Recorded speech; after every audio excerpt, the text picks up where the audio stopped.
हे दोस्तों, Peter Thiel एक billionaire entrepreneur, venture capitalist और फाउंडर है पेपाल के। उन्होंने स्टार्टअप्स और बिजनेस के ऊपर एक लेक्चर लिया था स्टैनफोर्ड यूनिवर्सिटी में। उस लेक्चर में उन्होंने स्टूडेंट्स को कुछ प्रिंसिपल्स बताए थे जिससे वो स्टूडेंट्स भी उनकी तरह एक $1 बिलियन बिजनेस बना सकते हैं, और वो भी हमारे वर्ल्ड को बेटर और इंप्रूव करके। ब्लेक मास्टर्स नाम के एक स्टूडेंट ने इस लेक्चर की एक डिटेल्ड नोट्स बना ली थी। ये नोट्स लोगों को इतनी काम की लगी कि वो कॉलेज के बाहर भी फैलने लगी। तब पीटर ने ब्लेक मास्टर्स के साथ काम करके उस नोट्स को और इंप्रूव करा और उसकी एक बुक बना दी, ताकि बस स्टैनफोर्ड, उनकी सिटी या उनकी कंट्री के लोग ही नहीं बल्कि पूरी दुनिया के लोग इस नॉलेज का फायदा उठा पाए। आज मैं उसी बुक के कुछ प्रिंसिपल्स आपके साथ शेयर करूंगा। So let's begin. Principle number 1, go from 0 to 1। एक ऐसे टाइम पे जब ट्रैवलिंग के लिए घोड़ों का इस्तेमाल होता था, उस टाइम अगर आप लोगों को और तेज घोड़े लाके देते या बेहतर घोड़ा गाड़ी बना के देने का बिजनेस करते, तो आप जो प्रोग्रेस करते उसे बोलते हैं 1 से N जाना। लेकिन अगर आप घोड़ा गाड़ी के बजाय लोगों को एक नया तरीका दे देते ट्रैवलिंग का, एक कार बना के, जैसे हेनरी फोर्ड ने किया, तो उस प्रोग्रेस को कहते हैं 0 to 1 जाना। अगर आपको सक्सेसफुल बनना है तो कुछ नया करो और 0 to 1 जाओ, जिसे वर्टिकल प्रोग्रेस भी बोलते हैं। कुछ ऐसा करो जो पहले कभी नहीं हुआ हो, क्योंकि अगर आप जो चीज पहले से बनी हुई है बस उसे ही कॉपी कर रहे हो अपने थोड़े बहुत चेंजेस लगा के, तो आप 1 से N जा रहे हो, जिसे हॉरिजॉन्टल प्रोग्रेस भी कहते हैं। लेकिन ये करने से आपको सक्सेस मिलने के चांस बहुत कम हो जाते हैं। गलती से आपको थोड़ी सक्सेस मिल भी जाएगी तो भी वो बहुत बड़ी नहीं होगी और ज्यादा टाइम तक भी नहीं टिकेगी। बिजनेस वर्ल्ड में हर बड़ा इवेंट बस एक बार होता है। दुनिया का अगला बिल गेट्स ऑपरेटिंग सिस्टम नहीं बनाएगा, अगला मार्क ज़करबर्ग एक सोशल नेटवर्क नहीं क्रिएट करेगा, और अगला लैरी पेज एक सर्च इंजन नहीं बनाएगा। अगर आप इनके प्रोडक्ट को कॉपी कर रहे हो तो आप इनसे सीख रहे ही नहीं हो, क्योंकि इन लोगों को ह्यूज सक्सेस मिली जब वो 0 से 1 गए। पर अगर आप इन्हें एग्जैक्टली कॉपी करने का ट्राई करोगे तो आप बस 1 से N जा पाओगे, जो कि बेस्ट ऑप्शन बिल्कुल नहीं है। Principle number 2, become a monopoly, avoid competition.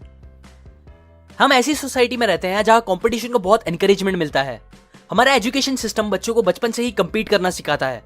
पहले वो मार्क्स के लिए एक दूसरे से compete करते हैं, फिर जॉब के लिए, फिर कोई नहीं मिलता तो अपने नेबर्स के साथ ही compete करने लगते हैं।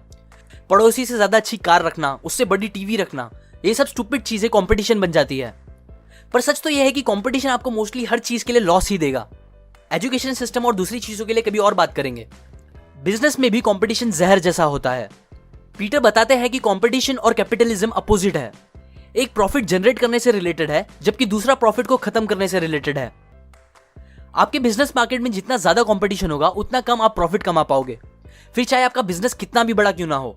एग्जाम्पल, यूएस की एयरलाइन कंपनीज करोड़ों और अरबों में पैसे बनाती है, पर फिर भी 2012 में वो कंपनीज एक पैसेंजर पे बस 37 सेंट का प्रॉफिट कमा पाई थी। अब इसे कंपेयर करते हैं गूगल से। गूगल ने उसी साल टोटल 50 बिलियन बनाए थे, जबकि एयरलाइंस ने 160 बिलियन। लेकिन गूगल ने उस 50 बिलियन में से 21% का प्रॉफिट बनाया था, जो कि एयरलाइन कंपनीज के प्रॉफिट से 100 गुना ज्यादा था। ऐसा इसीलिए हुआ क्योंकि एयरलाइन कंपनीज एक दूसरे से compete करने के चक्कर में अपने टिकट के दाम कम कर रही थी, लेकिन दूसरी तरफ गूगल अकेले ही अपना ज्यादातर मार्केट डोमिनेट कर रहा था, बिना किसी से प्रॉफिट के लिए compete करे। आज के टाइम पे अगर हम सारी यूएस एयरलाइन कंपनीज के प्रॉफिट को एक कर दे, फिर भी गूगल उनसे 3 गुना ज्यादा प्रॉफिट कमाता है। गूगल ऐसा कर पाता है क्योंकि गूगल का सर्च इंजन एक मोनोपोली है और इस चीज में उसका कोई भी बड़ा कॉम्पिटिटर नहीं है। अगर मैं आपको इंटरनेट पे कुछ भी सर्च करने बोलूं तो आप बिना सोचे गूगल पे ही जाओगे, क्योंकि आपको पता है गूगल बेस्ट है इस चीज में। ठीक इसी तरह अगर आपको भी बड़ी सक्सेस चाहिए तो आपको एक मोनोपोली क्रिएट करनी चाहिए अपने प्रोडक्ट या सर्विस की, जिसमें आपसे बेटर और कोई दूसरा ऑप्शन हो ही ना लोगों के पास। Principle number 3, start with a niche market and then dominate. Amazon आज एक ऐसी वेबसाइट है जहां आपको A to Z ऑलमोस्ट हर सामान मिल जाएगा, पर Amazon ने अपनी शुरुआत ऐसे नहीं की थी। स्टार्ट में Amazon ने बस एक छोटे से मार्केट पे कॉन्सेंट्रेट किया। वो मार्केट था बुक्स पढ़ने वाले लोगों का।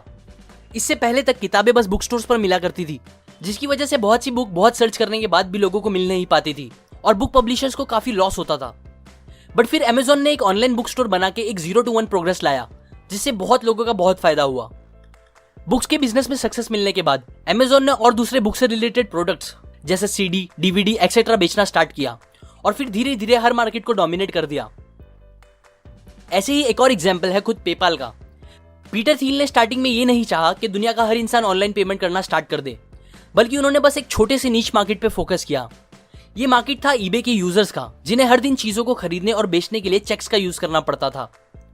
पीटर ने उन्हें एक ऑनलाइन सोल्यूशन दिया पेपाल के फॉर्म में, जिससे वो लोग इजीली एक दूसरे को पैसे ट्रांसफर कर पाते थे और वो पैसे उन्हें फौरन मिल जाते थे, ना कि चेक्स की तरह जहां उन्हें काफी वेट करना पड़ता था पैसे मिलने के लिए। ईबे का छोटा सा मार्केट डोमिनेट करने के बाद पेपाल ने धीरे धीरे नॉर्मल लोगों को भी ऑनलाइन पेमेंट का इजी तरीका दिखाया, जिसके बाद पेपाल एक $1 बिलियन कंपनी बन गई। इसी तरह अगर आपको भी अपने बिजनेस को एक बड़ा सक्सेस बनाना है तो पहले एक छोटे से नीश मार्केट से स्टार्ट करो। छोटे से ग्रुप के लोगों की कोई एक बड़ी प्रॉब्लम सॉल्व करो जिसपे कोई ध्यान नहीं दे रहा है और जहां बहुत कम या फिर कंपटीशन हो ही ना आपके लिए।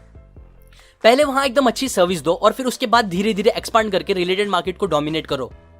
ये बात याद रखो कि एक बड़े से तालाब में एक छोटी सी मछली जिसे दूसरी बड़ी मछलियां कभी भी खा के आराम से खत्म कर दे, वो बनने से बेटर है कि पहले आप एक छोटे से तालाब की एक बड़ी मछली बनो और फिर उसके बाद बड़े तालाब में जाओ।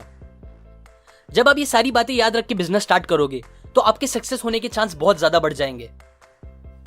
ये कुछ प्रिंसिपल्स मैंने आपको 0 to 1 by Peter Thiel book से बताई है। अगर आपको बिजनेस या स्टार्टअप इन वर्ड्स में थोड़ा भी इंटरेस्ट है तो आपको ये बुक डेफिनेटली पढ़नी चाहिए। इसमें बहुत सी वैल्यूएबल चीजें हैं जो आपको नेक्स्ट बिलियनर कंपनी कैसे बनाना है ये बात सिखा सकती है।